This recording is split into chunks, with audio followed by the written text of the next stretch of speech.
All right, good morning, everybody. It is December the 10th, and we are having our Monday morning meeting. So let's jump right in. Most of the information I have for you today is from Zach and Lon, making sure that all the new price information gets moved over into the input sheets. But I do have a little bit of information from some other departments. But we'll start with Zach and Lon. So they will be releasing this afternoon version 9.5. As you know, right now we are on version 9.4, but this afternoon we will be releasing version 9.5. That will basically have some things in regards to some upgraded product accessories, dealing with the wire cages and the pendant mounts and a couple of things of that nature. So be on the lookout tomorrow morning. If you can make yourself a little reminder or note right now that when you get up, to go ahead and download the new 9.5 version and erase the old version that you keep on your desktop or laptop. And that way you'll make sure that when you do your input sheet, you're good to go. So wanted to let you know about that. Another little thing that I found out about that people who are working larger deals already know, but on the input sheet that generates your proposals, there is a breakpoint at the 49th cell. So the 49th line, when you're inputting information into the input sheet, the input form, if you put anything past the 49th line and you close it and open it back up and begin to work out of the open user form button. So we all know where the open user form button is at the top right, and then we use the little specialty box that opens up to input information. If you do that after you've closed and reopened a sheet, anything that you put in through the open user form tab when the box comes up will not be saved. It's a glitch that they've been working on. You have to input anything past 49, 50 or further, line 50 on the input area. You have to put that directly into the sheet. So if you don't know what I'm talking about, Zach is available to take your calls. You know that you can open the user form and it's a little easier. Some of it's pre-populated. Or you can obviously click directly on the cells and input the information into the sheet. Just want you to know, so you can have a heads up. If you have a very large job and you're going to go past the 50th cell, 49th cell, you will need to input that directly and not open up the user form and input it there. It will not save it. So if you're not going over 50 lines, you don't have to worry about that. But I had that come up this week that one or two people had problems with that in the network. And we're working on it, but we wanted to make sure you knew about it. So the other thing that Lon wanted me to talk about today is we have had a licensee receive an email that says they need to verify their rack space address. Please do not do that. That is spam. Rackspace, neither Rackspace nor NetZero has sent out any emails needing you to verify your Rackspace address. So please avoid those. Do not answer them. Do not give information to them. Those are definitely spam seekers, and we wanted to make sure you were aware that that could potentially be going on. From Drew and Amanda, nothing crazy going on over there today. We've got, so sometimes people do want to order parts and pieces instead of kits. Maybe a driver from here or a driver from there, a couple extra, maybe tails or whatever it might be. So the parts and pieces list has just been updated also with all the new pricing and information. So what I wanted to let you know is that's not something that we put out there because it's not something that we really use much. But if you ever need a random part or piece and for some reason you're going to price that to the customer, I don't think you would, because you would be buying it to fix an internal problem. Just want to make sure you know that that has been affected also. So make sure that you call Pam before you make any promises outside of just needing those items. Just wanted you to have that top of mind. So also from Drew and Amanda, I believe is who brought it up, the updated PO. So the purchase order, we do have some purchase orders that are coming through with the old pricing. Obviously, it's just a matter of getting to the updated PO. So please make sure, just like tomorrow morning, you'll wake up and update to 9.5 on the input sheet, input sheet for proposal. You'll also need to go ahead and make sure you get that PO updated so that if you're going to use the pre-population, that it does it correctly. So please try to get that updated. And then I do want to give Anthony a minute. He's going to go over a couple of things with us. Basically, no marketing call last week. We had training. So in training, I want to talk about that before I give it to Anthony. We'll kind of give you guys an extra 5 minutes for marketing today because we weren't able to do the meeting because of Training Friday. But Randall did want me to bring up that we had an incredible training. It was incredibly busy. It was incredibly overwhelming, definitely from our side. It was our first 4-day training. So as you know, and I've brought up several times, I haven't made a huge deal about it, but we've gone to a 3-day training program for sales. So the sales portion of training is 3 days now, not just 2. And then we add a 4th day on Friday where the licensees, not the salespeople, but the new licensees stay behind and go through licensee training. So training is now gone from a 2-day training to a 4-day training. 3 days for sales and product information, and then a day to help us build out the business from the licensee side. It was an incredible training. Randall and his team have done just a phenomenal job getting this digitally ready, ready from an organizational standpoint.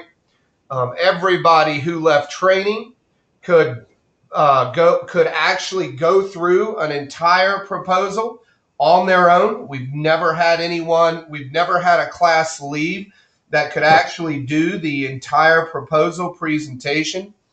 They all did their own input sheet.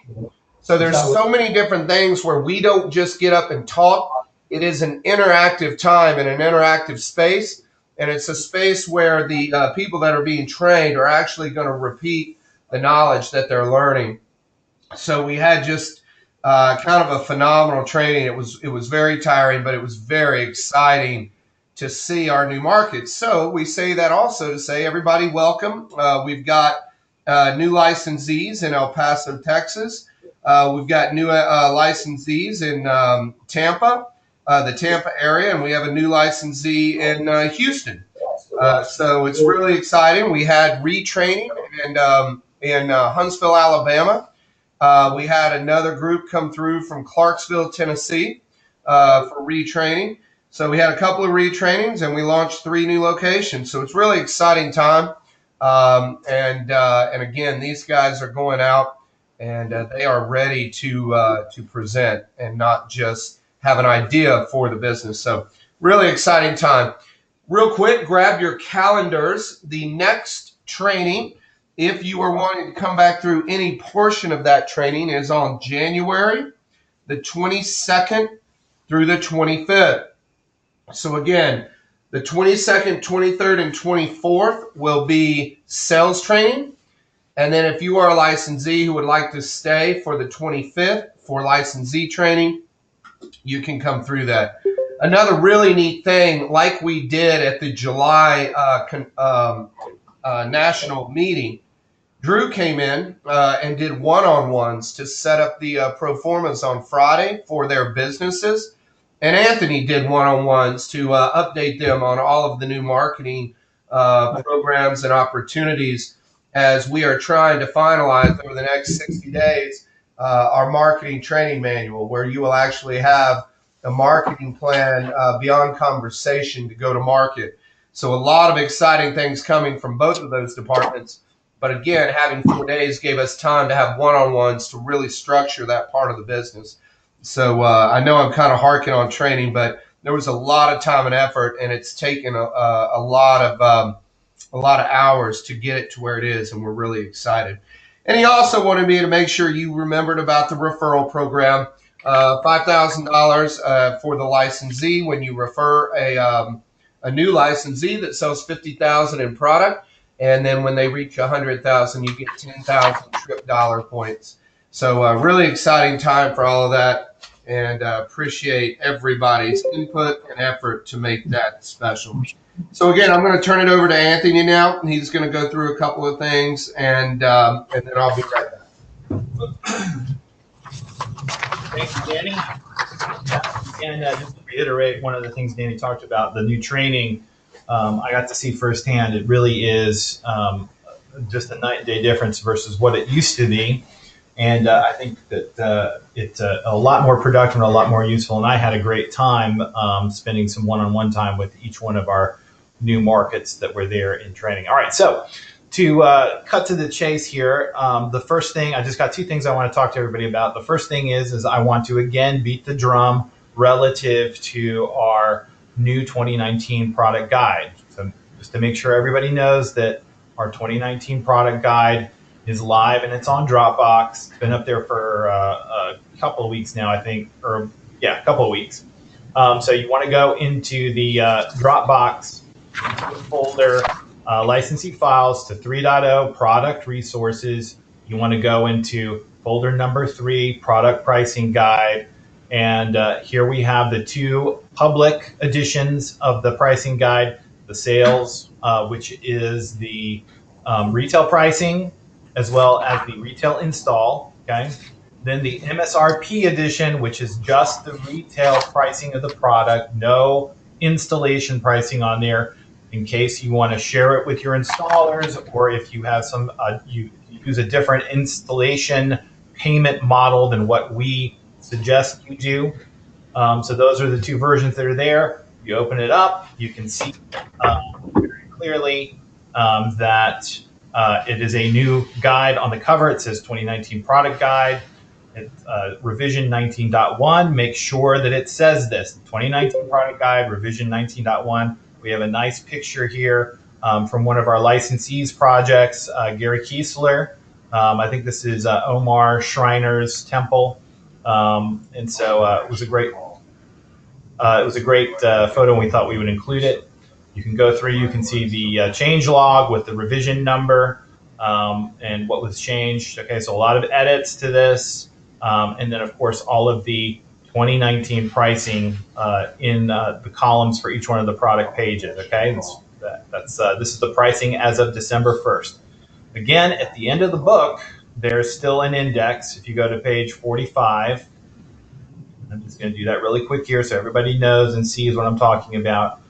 You go to page 45, you can see that there is, it takes forever to scroll on this. Here we go, page 45. It's a quick pricing lookup, all right? So if you want to look up the price of a product really quickly, you don't want to have to go to the actual series page in the guide and scroll through all the other information. You can go to the end of the book here, page 45, start looking for the series in alphabetical order, and then the product number within that series, and then you can get the price. So it's a quick way to look up the pricing. Of course, owner pricing, there's a column for owner pricing on this, on the owner version of this guide. And speaking of which, the owner version, okay, owner pricing version of this pricing guide is in a special separate Dropbox folder called NZUSA Owner Files. As far as I know, every single one of our market owners and sales general managers have a copy or have access to this folder in which they can get the owner's pricing guide as it's updated. Okay. If you do not have access, if you don't know what I'm talking about, and you do not have access to this folder, NZUSA owner files, in the owner version of the pricing guide, okay? If you don't have access to that, please send me an email. Don't text me, don't do anything like that. Just send me an email. Hey, this is my Dropbox email address. I don't have access to this. Please provide access to this Dropbox email address so I can get it. Okay, so you tell me the Dropbox email address. I will add it to the shared distribution for this folder. All right. Now, talking about pricing. So last week we had a conversation on the call for those of you that were listening, talking about the fact that we have with our relationship with China, we have postponed until February the forthcoming 25% tariff, import tariff that we have been sort of planning for. Okay, so I sat down. I wanted to get the. I've heard a lot of different stuff in the news, as I'm sure you guys have.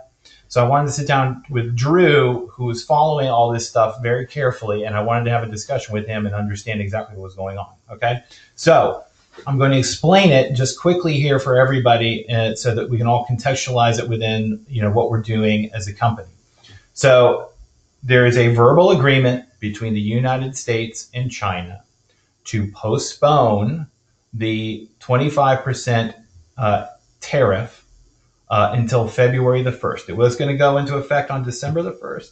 At the last minute, 11th hour, they had a verbal agreement to postpone it. Okay, that does not mean that there is a formal trade agreement in place where these two countries are going to be beholden to a specific agreement. Okay, so what does that mean?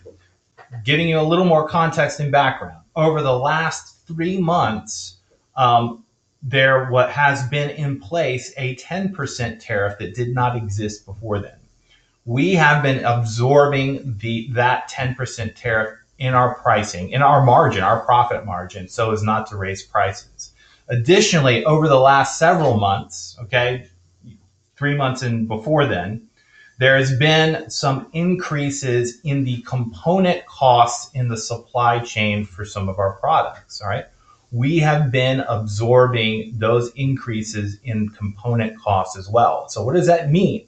So taking the tariffs, the 25% tariff out of the picture, okay, with the 10% tariffs that are currently standing and have been for the last 3 months, as well as the incremental increase in component costs in the supply chain that we've been absorbing. With those two, we were going to be raising prices for 2019 regardless. All right.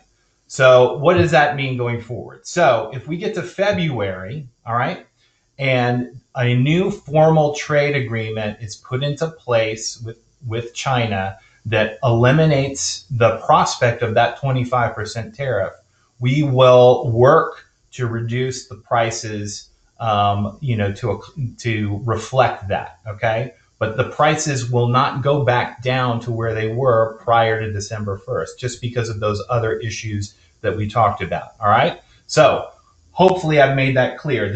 Was that clear, Danny? Yeah, I think the clearest way I can put this is a moving target.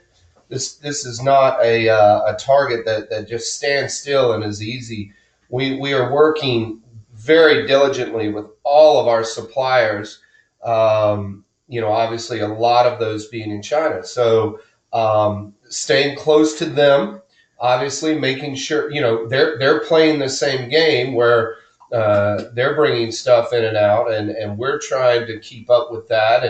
And again, we did not do what most other companies did and hit everybody with 25% and just say good luck. And many of the companies did that. Because we are smaller and we have the ability to be a little bit more agile, right? That's one of our competitive advantages. We were able to roll this thing out over a period of time where it did not impact immediately. We were able to buy some time. we took a little hit, no big deal. That's what we're here to do. Let you guys get prepared, get a closing tool in place, stay ahead of the competition, and give us some time to try to get these things closed. But at some point, we did have to play catch up and get ahead so that the company stays whole. And I'm sure that you guys can understand that we don't want anything on this side. And we're great, and it went well. It's really only impacted one job, and we were able to get through that too. So, I think it went as well as it could by us giving 2 months of relative time to get everything ready before it hit. And again, we will stay agile and we will be ready because again, we did average less than 10%.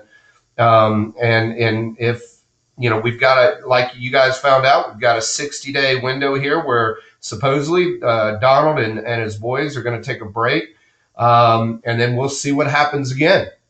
And we will stay in close communication with you, and we will work diligently to keep this from impacting our business, your business, our business, all of us together. But understand that there are so many moving parts. It is not just, hey, here's an increase. Okay, it's a lot of different parts that we have to watch and chase. But again, we've got to keep the company healthy. So I think everybody did a great job with it. I was really impressed. Based on the, I know you guys used it as a closing tool. So I think we did the best with what we had. I'm really proud of the entire network as well as corporate on how well we all worked together to get through what could have been an even tougher situation. So I'm really, really happy with that. So if you have any more questions on that, just call me individually. I'd love to take your calls on that. I've taken 2 or 3 last week as they said that they were going to try to take that 90-day pause on the rest of the tariff increase. And we're very open to talk about it and try to help you understand it because I know your customers are asking about it. And you need to be knowledgeable as we are and be able to speak to it. So appreciate everybody on that. So did you have anything else, Anthony? No, that's it. I think we can open it up now for cool conversation. Yeah, so we've got about 5 minutes left. As always, we try to beg and pray that you guys will all mute yourself right now. So if everyone can hit their mute button, we'll open up the call and take any questions.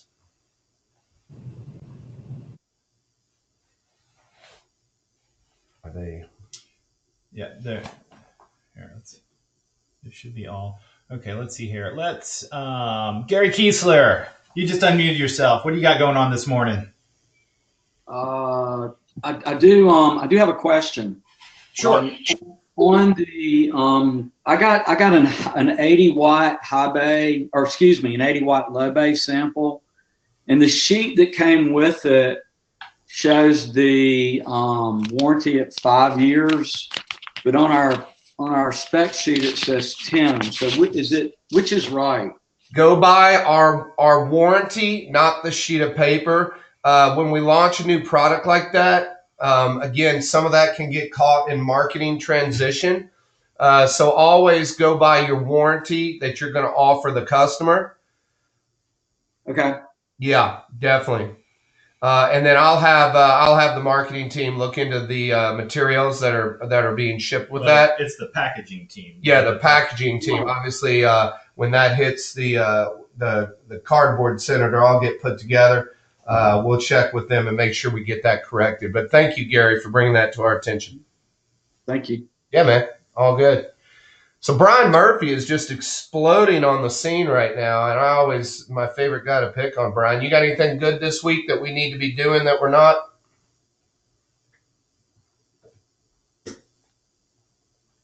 Are you there, Brian? You listening in today, or are you in a situation where you can talk?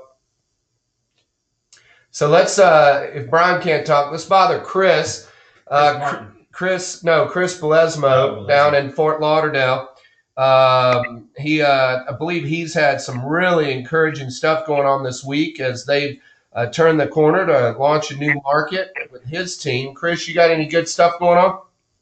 Yeah, how you doing, Danny, Anthony, everybody? How's it going? Yeah, good stuff. Good week. I just started prospecting a brand new area where I have no contacts. Cold calling started on Monday, closed. I got 2 credit apps in my hand that I'm about to send in. I got one on Friday and one on Saturday from cold calls on Monday. Wow. So tell us how you do it, man. Tell us the secret to closing utilizing the Net Zero USA financing. Oh, the financing. It's the model. I don't understand how not to answer that. I just simply follow the model that you guys showed me, and it's just smart business. I'm not out there trying to sell not smart business. So unless someone has a really good reason, and some businesses do, in order to dump some money at the end of the year, I get it. I'm not going to break anybody's arm if they do that, but I just follow the process, man. Cool. Thanks, buddy. But what kind of businesses are they, by the way? I got one. One was an auto glass. I got kind of sort of lucky. They have really low hanging 8-footers in that one, and they were working on this big truck. They couldn't even get the truck in because the lights were hanging low. So I just happened to be in the right place, I think, at the right time. But my point is that I was there. Sales is a number. Put yourself out there. Put the time in. Cold calling is tough sometimes, but it just works. The other one was a restaurant warehouse. They got pretty big place. They got 55 4-foot troffers, just going to use 30 watts in there, 7-year level 3. So restaurant warehouse and an auto place. I like auto because that's one of my things I can talk. I kind of talk the talk, and a lot of owner operators are there. I'm trying to target, quick money right now, some fast deals, and I go right to the horse's mouth. So that's kind of what I work with, stuff I know. Fantastic, man. That's great. Well, congratulations on the success. And at the end of the day, activity breeds success, right? And we talk about that all the time. So that is fantastic news, and I appreciate you jumping in, Chris. Good luck this week. Hey, Danny. Yeah, who's this? Yes, it's Brian. I'm sorry. I've been trying to get my headset working right, but went to my phone here. Hey, I was working on this Dunn's manufacturing list that Laura sent me. Yeah. I don't know if anybody's tried that, but that's nice on a bad, cold, rainy day. You can sit down and call some of those people, and it has the contact name, which is a real benefit. So I've been using that and come up with some leads that way. Man, that's phenomenal. Great idea. I've never thought of that. Yeah, when we're having I know a lot of the guys up on the East Coast are all snowed in. Why not go ahead and load up the next 3 or 4 weeks of meetings and call Laura today, use the Dun & Bradstreet list, pick 2 verticals that you've been thinking about, maybe even go back and look at your last 2 or 3 closes and find out what verticals those are in.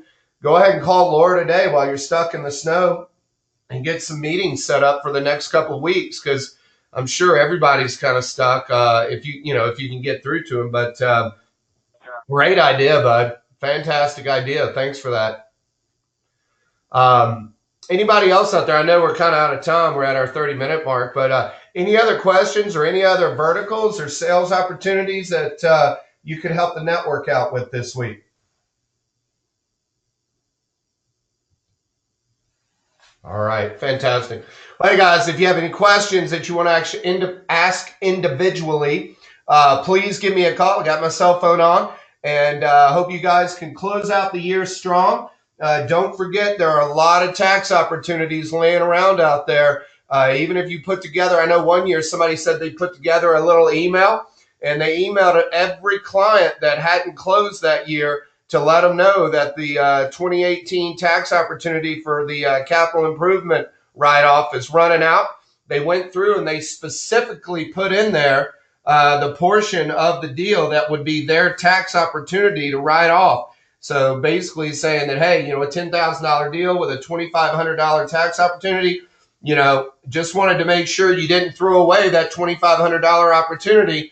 We have a lease program by which I don't need any capital to go grab you that $2,500 return. So if you have not done that, I strongly recommend it. If you do not do that, you are definitely leaving money on the table. So please do the right things to close out the year strong and use those ideas to really elevate your business to finish 2018. Again, call us with any questions or anything you need, And you guys have a great week selling.